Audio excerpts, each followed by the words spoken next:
Tinapay para sa umagahan. Nagpalaman na nga lang pala kami ng tinapay para sa aming umagahan dahil tinamad na nga itong si daddy pong magluto. Abay, tatamarin ka nga din naman talaga magluto kung wala ka namang mailuluto.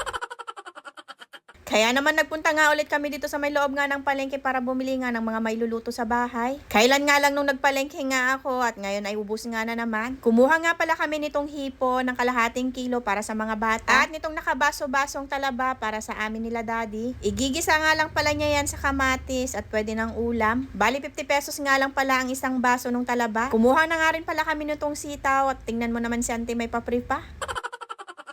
Sunod naman namin pinuntahan dito sa may bilihan nga ng manok. At napansin namin ni Daddy Pong na wala atang deliver ng mga manok sa ngayon. Napansin nga pala namin ni Daddy Pong na kung hindi frozen nga yung mga benta nilang manok ay luma. Dahil na rin siguro sa isang linggo na nag-uulan, kaya naman wala nga sigurong nag-deliver. After nga sa may manok, dito naman kami sa may ribs nga ng baboy. Kumuha lang nga pala dyan si Daddy Pong ng kalahating kilo na ribs para sa aming sabaw. Bale yan nga pala ang lulutuin niya daw mamayang gabi para sa aming dinner. Nakarating na nga kami sa oras na yan sa may mga gulay pero nakalimutan nga namin kumuha ng pangsahog. Ako na nga lang ang bumalik sa may bilihan nga ng karne at kumuha nga lang ako ng kalahating kilo. Namili na nga rin pala si Daddy Pong ng mga gulay. Kumuha nga rin pala kami ng pangmeryenda ng mga bata, fishball, kikiam at squid ball. Napakadami na nga rin palang bitbit ni Daddy Pong kaya kinuha ko na nga rin yung iba. Yan nga ang napapala ng makakalimutin magdala nga ng eco bag. Tuwing pupunta nga kami dito sa may palengke hindi kami pwedeng dumaan dito kay Uncle. Dahil alam nyo naman na dito kami madalas bumili nga ng mga prutas. At dito rin nga pala kami bumibili ng mga bagyo gulay. At habang naglalakad nga kami papunta nga sa terminal ng tricycle, nakita namin itong nagbebenta ng kamatis at nalala nga ni Daddy Pong na wala na daw kaming kamatis. Nang makarating nga kami dito sa may bahay, tinawag ko na nga itong dalawang bata para kumain nga ng rambutan. Kumuha na nga itong batang ito at tignan nyo naman magbukas, yung bunga nga pa talagang ginamit. Abay, sabi ko nga sa kanya, ako na nga lang ang magbubukas. Ipinakita ko na nga rin pala sa kanya itong binili naming butchi para kay Achilles dahil paborito nga niya yan. May mga parcel nga din pala ako na dumating. Na-order ko nga pala ang mga ito nung nakaraang araw at napakabilis nga niyang dumating. Una ko na nga binuksan itong isang set nga na gamit sa pagluluto. Binuksan ko na nga rin pala itong malaking box. At tignan nyo naman na napakaganda nga ng pagkakabalot ng mga parcel ko. All goods nga din dumating itong mga parcel ko. Katapos nga natin magbukas nga ng parcel, ito naman at nagluto nga itong si Daddy Pong ng pang merienda. Nauna na nga rin niyang bigyan ng merienda si Mama. Ginising ko na nga rin pala yung dalawa para makapag-merienda na nga rin kami. Sakto namang nakaluto na nga rin itong si Daddy Pong kaya inakyat na nga lang niya dito sa may lamesa. O diba, nagmerienda nga kaming apat na sabay-sabay pero may kanya-kanya namang hawak na cellphone. Kaya nga ang ginawa ko dyan ay kumain na nga lang din ako ng kumain at bahala nga sila kapag naubusan nga sila. Napakasarap pa naman din kumain kapag ganito ngang umuulan. Napaka-perfect nga din pala ng ginawa ni Daddy Pong na suka dito sa may fishball.